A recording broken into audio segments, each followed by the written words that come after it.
Whenever you read the Bible, the two things I tell you: don't read fast, read slowly. Be more interested in the Bible going through you than you going through the Bible.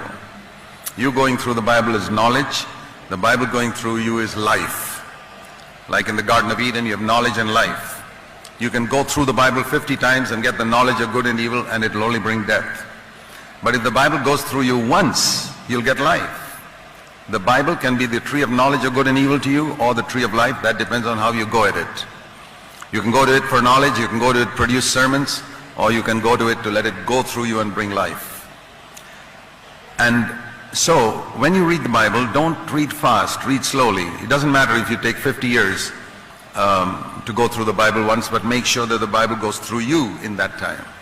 The second thing is, remember that chapter divisions were made by men for convenience. So it may be convenient to read a chapter a day, but by the time you go tomorrow to the next chapter, you forget the connection. So very often, don't stop at the end of a chapter. At least read the next 3-4 verses of the next chapter, then stop.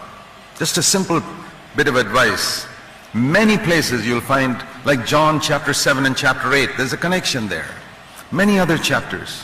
Matthew chapter 11 and chapter 12, there's a connection. After he spoke about, come to me and I'll give you rest, in the next chapter he speaks about the Sabbath, what he did on the Sabbath. There's a connection. And you'll miss that connection if you don't read continuously. The same way here, God has provided something better for us. What is it? By faith, in the Old Testament it was by faith Enoch, by faith Abraham, by faith. They all did external things. And then the last is by faith Jesus.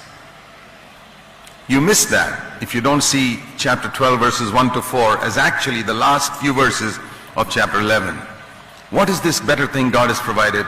He's shown us the way Jesus lived by faith, who never split the Red Sea, who never pulled down the walls of Jericho, who never did things like shutting the mouths of lions or destroying his enemies, but loved his enemies. The Old Testament people destroyed their enemies by faith. Jesus loved his enemies.